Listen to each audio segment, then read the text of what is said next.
Hi everyone, welcome to Off the Podium. I have a very, very, very, very special guest today. I'm honored to have him on the podcast. George Walker, composer, Pulitzer Prize winning composer. Thank you for joining me. My pleasure indeed. Happy to participate in conversation with you. Don't forget I'm a pianist as well. That's right. Mr. Walker, tell me about your start in music and how you got involved and where it led you. Kind of a general question, but a little bit of an overview of your career early on. Well, my mother started me on the piano when I was 5. I had no choice, and apparently I showed enough talent to warrant continuing through high school, and I had a teacher who arranged for me to give my first solo piano recital when I was 14. I was a senior in high school, and I graduated from high school when I was 14 and entered the Oberlin Conservatory, and that was the beginning of my preparation for my career. I spent 4 years at Oberlin and graduated at 18 and was then fortunate in being accepted at the Curtis Institute, where I studied piano with Rudolf Serkin and composition with Rosario Scalero. Scalero was a teacher of Samuel Barber and Giancarlo Minotti. Those were his two most famous pupils. And after graduating from Curtis, I was very fortunate in having my debut recital sponsored by Ephraim Zemlis, who was the director of the Curtis Institute, and I was able to play what I always thought was extraordinary work that at the time the pianists who had performed it, Rachmaninoff and Horowitz, were no longer playing it. The third concerto of Rachmaninoff with Eugene Ormandy that should have launched my career as a pianist, but it took me about 5 years before I could get with management, and so that was the way things got started for me as a pianist. And then I became more attached to the idea of composing. After I'd made a European tour, I toured 7 countries, beginning in Sweden, and developed an ulcer, which handicapped me perhaps more mentally than physically, and I decided to work on a doctorate degree. I went to the Eastman School of Music and went to Paris on a Fulbright to study with Nadia Boulanger. But by that time, I'd already composed my first 2 piano sonatas and my first string quartet. And for my first string quartet, I had the second movement, which became known as the Lyric with Strings, became my most frequently performed work. And in fact, it's probably the most frequently performed orchestral work by a living American composer. And devoting more time to composition, particularly in writing orchestral works, I began to expand, and so I've written for virtually every medium except for opera. So that's pretty much the gist of what I've been able to do. And well, you know what the interesting thing, and correct me if I'm wrong, but from what I read, you are the first African American to graduate from Curtis and the first African American to have a doctoral degree. Is that true? It's more than true. Yeah.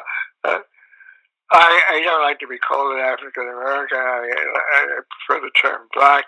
Mm-hmm.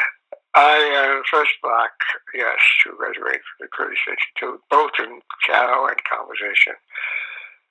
I entered a doctoral program in the second year that Howard Hanson had initiated the DMA, and so I was the first black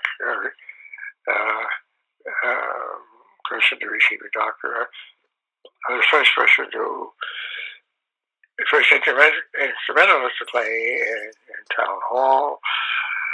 The first instrumentalist, black instrumentalist to play in the Philadelphia Orchestra. People remind me of all of the first. I was never very conscious of the very first person to get tenure at Smith College when I taught there, and etc. Yeah, you have a lot of firsts, and going back to what you just said, when I said African American, you corrected me and you said black. Tell me about the difference between why you like being called a black composer or a pianist as opposed to African American, because I have heard different things. I have asked previously in various other interviews and other conversations with African American or black musicians, and they've corrected me and have said the opposite. They said, well, I'm not a color, I'm not black, I'm African American. So tell me about why you call it what you call it. My father came to this country from Jamaica, and he came, obviously, although he never talked about it, because he wanted to find opportunity that he thought he might have in Jamaica. We never discussed that aspect of why he gave up his British citizenship. But America has been a land of opportunity. I've had no connection with Africa. Mm-hmm. It may seem odd. I can't even say that I've known more than 4 or 5 Africans in my life, and none of them well. Yeah. My music isn't even played in Africa. My parents never even spoke about Africa. Mm-hmm. We are West Indians from my father's side. I cherish my West Indian heritage only because of the kind of integrity which he had, and because his friends had a similar integrity to one's. He was a physician, and his friends who were physicians and dentists, and they were all high-minded persons. Some of them obviously look back to their heritage, which was in Jamaica, mm-hmm. but it wasn't Africa. Yeah. So I don't feel any connection there. Yeah. Even though, of course, my skin would suggest that connection. I don't have to insist that I am from a location that I was really not from, and I don't really know that much about my father's background to say that at a certain time there were slaves who came over from Africa and settled in the West Indies. I don't know anything about that at all. Well, I want to ask you about one of the biggest prizes that you've won, which is the Pulitzer Prize for music. And of course, maybe we will talk about, or maybe you'll mention other big accomplishments that you've had, but on paper, it seems as though that's one of the biggest things that you've achieved. How did that come about, and what did it mean to you to win such a big award? Well, the Pulitzer Prize is a competition. People may not understand it fully when I say they were nominated for a Pulitzer Prize. Well, anybody can submit a work for a Pulitzer Prize as long as you pay the fee, make the submission of whatever work is required. So the process of applying is a very simple one, and so my younger son made the submission for work that was premiered by the Boston Symphony, and I was just barely able to have it submitted before the deadline because the work was premiered only a few weeks before the deadline. The notification came by phone from Francis Richard, who was at that time the director of concert music at ASCAP. She called me on the phone and said, "You received the Pulitzer Prize."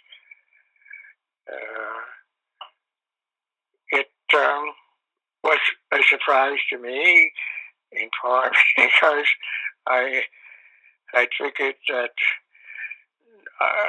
the announcement of the award would be made a week later, and I was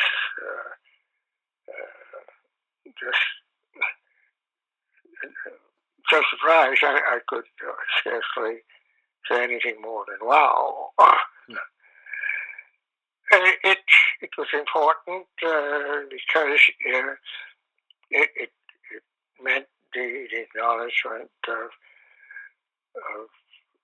a work that had been well received at its premiere, and it's a work that's quite unique, regardless of whether or not it would have won the prize. And I found it very disappointing that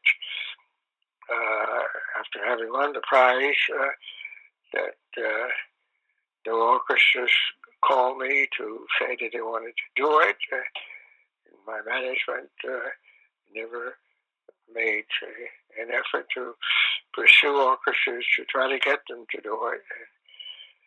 So it was something that got an enormous amount of publicity all over the country with newspapers and in Europe, but in terms of performances, none. That's really surprising. So what was the reason behind the management not pursuing these opportunities, you think? Well, one can be naive and say, well, this is something new for them. They didn't know how to handle it. But on the other hand, if the management isn't willing to put out some money or to put somebody in the position to make calls and to follow up, then the management is negligent. Yeah, that's really crazy. What inspires you to do what you do now? Because before we started recording, you mentioned that you did another interview and you're very active, you're very busy. How old are you? You're, I think, 95 years old, right? 95, yes, I turned 95 in June. Wow, and you're still active and you still answer your emails, you get on these conversations, you're so active and composing. What keeps you going after so many years of doing this? I don't have an explanation. I'm extremely fortunate. It's not that I've been well in all this period, at various things that doctors who've been able to pretty much take care of me fairly successfully. I have wonderful sons. My older son, of course, is a first-class, world-class violinist. Mm-hmm. With an extraordinary character. And my younger son is an extraordinary playwright and photographer. They're the backbone of my life. They and their family. At the same time, I'm very grateful to that my older son introduced me to the computer, which I spent so much time with, as you mentioned, sending out emails, getting emails. And then the other thing is my great love. It's become so apparent that it was pretty much almost subconscious. There's a great love for music and for trying to get people to listen to what I have done, because I think that it's the one contribution that I feel I can make that will add something to what they already know about classical and contemporary music that they don't know. And so, for me, there's a certain amount of sadistic enjoyment in pursuing things that have been problematic all my life, trying to get performances, trying to get people to respond, trying to get things recorded. And these are part of habits, sort of, that I've had to pursue for so long, and I haven't found any way of making things easier, and so I keep doing them. Yeah. In today's world, there's a lot of talk about minority musicians not getting opportunities, depending on where they come from, what background they have, various, including black musicians who don't get certain opportunities because they're black. You've had such a long career and you won so many awards. Again, I can't state enough how fortunate and honored I am to have you on this program. But what are some problems maybe that you faced in your career? And having had the opportunities that you've had, did you feel at times that you were not appreciated because of your skin color? Well, there are clearly many instances in which I thought that I had not received what I should have received. But on the other hand, things have happened that have been so unusual. I wouldn't say that they have compensated for this. Mm-hmm. But when, for example, I think about my very first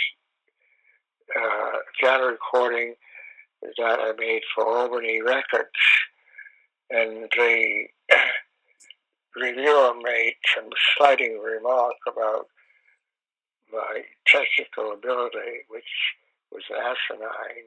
Played that recording, which is, to me, as good as anything that anybody has ever done. And people who've heard it now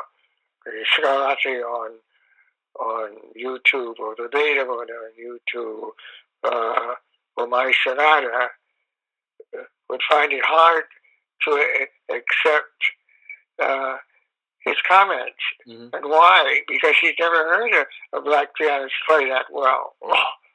And this is on fanfare. To have one's first recording that should have made an enormous splash denigrated in this way, it's so revealing of the culture of that particular period. It just goes back to 1994.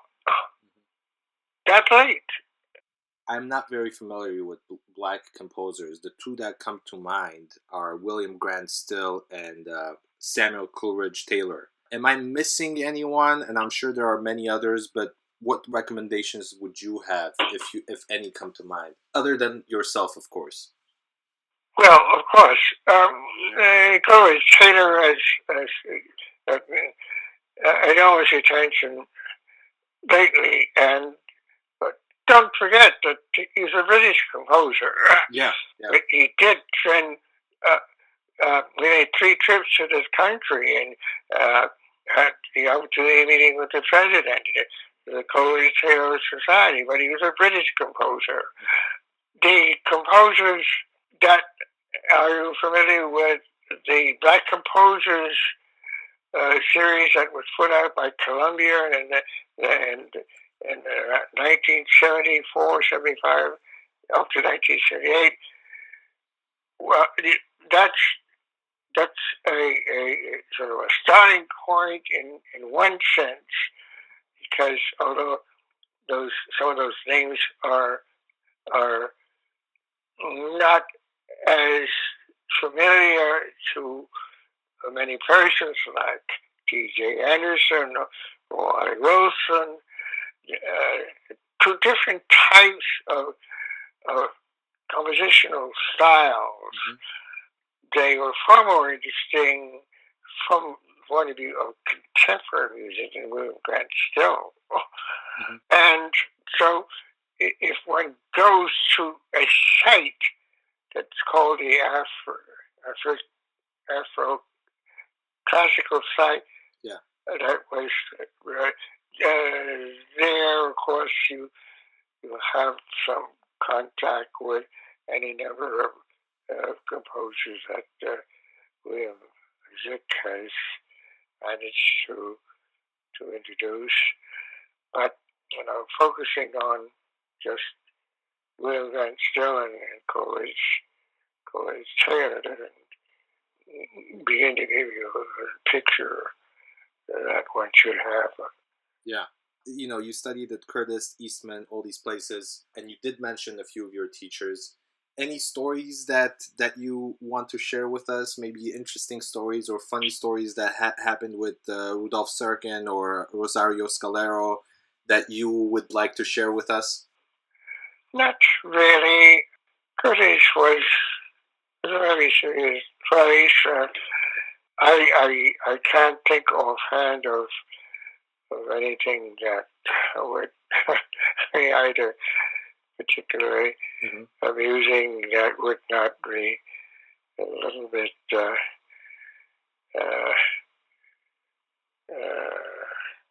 insulting to the persons involved. Okay. So I won't. It's all good. It's all good. Again, a broad question, but I want to ask someone who's so experienced and has all this background of decades of music. Where do you see classical music going 10, 15, 20 years from now? Especially since, we always hear about low attendance in the audience and orchestras shutting down, organizations not doing well. Although there are also a lot of positives, but where do you see classical music going, 15, 20 years from now? Well, I don't have a crystal ball in front of me. I think there have been these doomsayers around for a long time. But obviously, there's so many factors that will continue to affect the changes that are inevitable. I certainly can't predict if there will ever be the type of full houses that one could expect 25, 30 years ago. Was performers that had reputations to draw an audience and to sell out a house. Mm-hmm. So I think the manipulation that is going on now will continue more or less. I don't see that there has been any great success in popularizing concerts over an entire season, but there will always be professional orchestras. There will always be some demand for the quality that only a great orchestra can bring, with only perhaps a few persons. Mm-hmm. So it's simply a matter of, I think, how well the vote can ride these turbulent waves that are inevitable and will continue to persist, but I don't think anyone can predict anything more than what we're seeing now. Yeah. About a month ago, it was the George Walker Day in Washington, D.C., and I just read about that, and I didn't know that it exists, but after the Boston Symphony played your Pulitzer Prize winning piece, the mayor of Washington, D.C. at the time proclaimed June 17 as George Walker Day. How did you feel about this? Well, this was actually the result of a performance that I had with the D.C. Youth Orchestra, where they honored me. I had a connection with the Youth Orchestra going back some 10 or 15 years when they had performed my Address for Orchestra in a youth competition in Europe. Mm-hmm.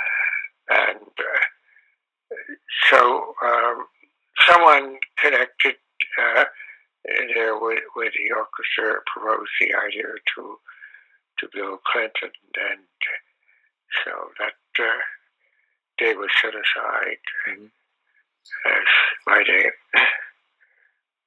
I don't want to take too much of your time, but one of my favorite questions is, what advice would you give young musicians or young artists or just young people in general? What advice would you give them if you were to tell them something about this 90-plus year career?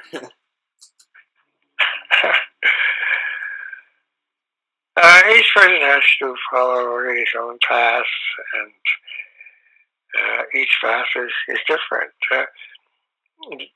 There certainly is no duplication. They have to make their own decisions because virtually everything comes about from decisions that are made, and if they can manage to make the right decisions and the right choices and feel compelled to do what they want to do, if they don't have this desire to follow a particular path, then obviously they should.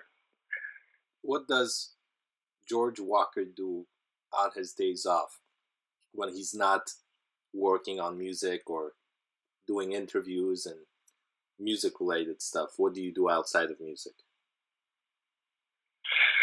Well, when I was healthier, my favorite sport was tennis. I love tennis. Mm-hmm. And I do regret that I can't play.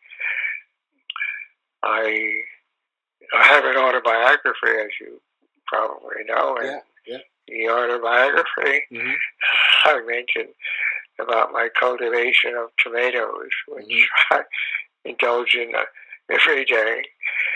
I discovered that that's the one thing I like to grow, and I like to eat. As you mentioned, go ahead. I should mention the film that a friend of mine made that was produced for a photographic exhibition in a museum in Lausanne, Switzerland, and in the film there's some shots of me in my garden picking my tomatoes. Yeah. And as you mentioned, your sons, Gregory and Ian, who have helped you, and especially in the recent years, I thank them too for especially Gregory, right, who helped you learn how to work with the computer, and this is the reason why we connected, because you actually responded to my email fairly quickly, much quicker than many young people respond to my emails. So I thank you for that. Anything that we've missed? Anything that you want to talk about? I don't want to take too much of your time. No, I think we've covered quite a lot of material. I'm very happy that you were able to get in touch with me, and I hope that those who see your site will listen to my music on YouTube. I don't expect them to buy CDs, but so much of it is on YouTube, and it's a good way to get introduced to it. Yeah. Hopefully I'll have Gregory at some point, since he's also a composer and a violinist, on my podcast at some point. I will reach out to him. Thank you again. It was an absolute honor, and thank you for what you do, and you've inspired many people, and I hope to have you back at some point. Maybe we could do this in person sometime. Depends on where you live and if I'm around the East Coast. I'm assuming you're still on the East Coast. Yes. So yes. Well, thank you so much, Tigran, for thinking of me. Of course. An absolute honor. Thank you, sir. My pleasure. Have a beautiful day.